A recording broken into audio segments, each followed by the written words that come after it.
Histoire de mère à fille. Comment j'ai dit non au cancer?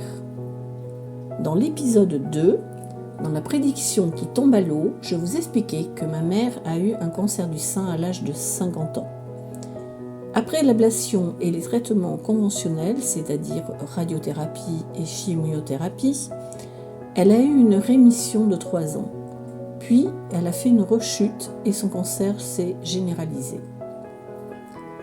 Du côté maternel, ma grand-mère avait eu une ablation des 2 seins, car à l'époque, il n'y avait eu une suspicion de cancer et la médecine ne disposait pas de tous les examens et de traitements sophistiqués actuels.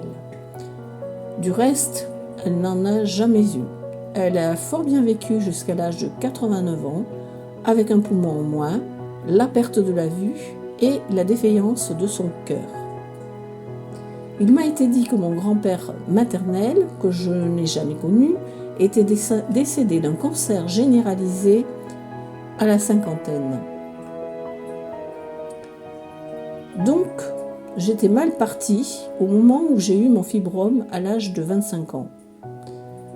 Les médecins allopathiques m'ont fortement incité à pratiquer des mammographies bien avant l'âge.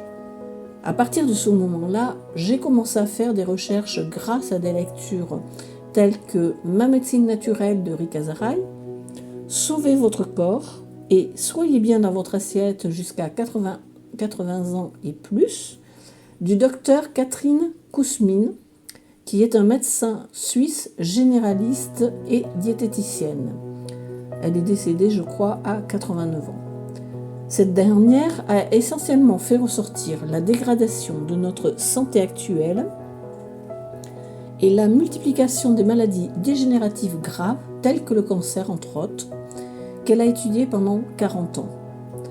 Elle a donc décrit toutes les pollutions de l'air, de l'eau, du sol et de notre alimentation. Elle a aussi élaboré des programmes préventifs de rééquilibrage alimentaire. Elle a mis en évidence également l'apparition de familles cancéreuses et intergénérationnelles. En résumé, si des parents développaient un cancer à 75 ans, les enfants avaient une forte probabilité d'en développer un à 10 ans, 20 ans ou 30 ans plus jeunes que leurs parents.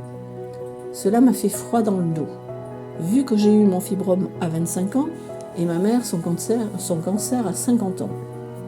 C'est ainsi que j'ai commencé à appliquer les recommandations du docteur Kousmine en utilisant certaines de ses recettes alimentaires, notamment sa fameuse crème Budwig au petit déjeuner et les graines germées, mais pas que. Elle proposait également des apports en vitamines, d'épurer le corps par des jeûnes ou des monodiètes, de pratiquer des lavements périodiques. J'ai aussi pratiqué le nettoyage de mon foie avec la méthode du docteur Andreas Moritz, décrite dans le livre L'étonnant nettoyage du foie et de la vésicule biliaire, ainsi que l'hydrothérapie du côlon chez un praticien. Et puis j'ai également essayé de comprendre les causes psychosomatiques qui déclenchent les maladies graves en lisant le livre « Dis-moi où tu as mal, je te dirai pourquoi » de Michel Odoul, praticien et fondateur de l'école de Shiatsu français.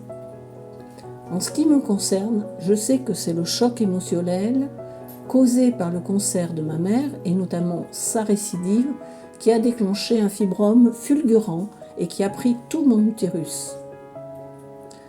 Tant et si bien que le professeur qui m'a opéré avait trouvé le développement anarchique des cellules qu'il croyait cancéreuses et avait envoyé un prélèvement pour les faire analyser à Paris.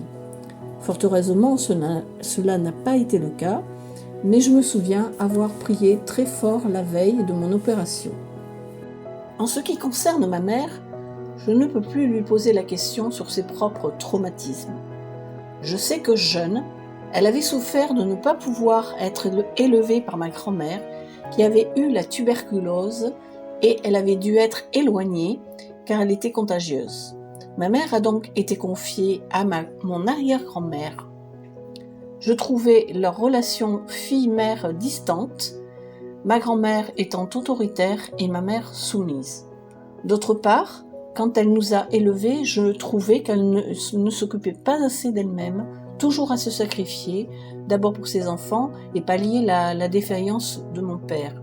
Et ensuite, quand ma grand-mère a eu des ennuis de santé liés à son âge.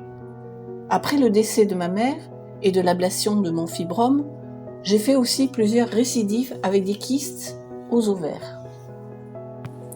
Et puis j'ai rencontré un guérisseur énergéticien, Monsieur David, qui m'a suivi pendant quelques années.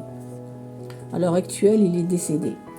À l'une de ces séances, il m'a confirmé le lien entre mon fibrome et le décès de ma mère et qu'il avait trouvé des traces de nodules sur mon sein gauche. Et puis il m'a dit que tant que je ferais opérer, j'aurais des récidives, notamment avec les kystes aux ovaires. Pour le premier que j'ai eu à droite, je l'ai fait enlever, puis j'en ai encore eu une récidive, avec un kyste à l'ovaire gauche. Et c'est à ce moment-là que j'ai rencontré M. David. Et il m'a dit qu'il m'avait coupé les liens karmiques avec ma famille. Cependant, je n'ai pas très bien compris en quoi cela consistait. Cela mériterait une explication ultérieure. À l'époque, je continuais à faire des mammographies et il m'a demandé d'arrêter et de les remplacer par des échographies. En effet, les radiologies sont trop traumatisantes et peuvent générer des cicatrices. C'est ce qui m'est arrivé vers 50 ans. Lors d'une échographie mammaire, le radiologue me trouve des traces appelées ACR4. C'est une image suspecte et la biopsie est nécessaire. A priori, ce n'était pas bon. Il voulait me faire sur le champ une biopsie. Il m'a expliqué comment il voulait procéder pour effectuer un prélèvement en piquant ça et là. En effet, il n'était pas sûr de tomber au bon endroit.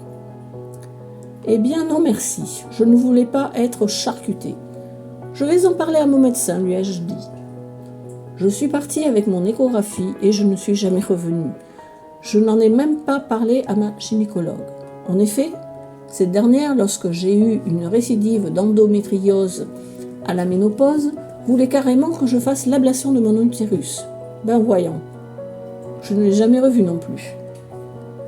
Mon guérisseur m'avait trouvé un traitement homéopathique qui a très bien fonctionné et maintenant je suis ménopausée sans problème. Alors, suite à tout cela, j'ai décidé que je n'aurais pas de cancer car je ferai tout ce qu'il faut pour respecter mon corps et mon psychique. Si cette histoire t'a plu, merci de liker ou de t'abonner. Tu peux aussi me laisser un commentaire si cette histoire résonne en toi. Je te remercie pour ton écoute et je te dis à bientôt pour une autre histoire. Je m'appelle Nicole et je vous partage cette histoire car j'ai le projet de créer l'atelier de mes filles qui va être consacré à aider les femmes grâce à l'aromathérapie et les cosmétiques naturels. Je vous dis donc à bientôt pour la suite.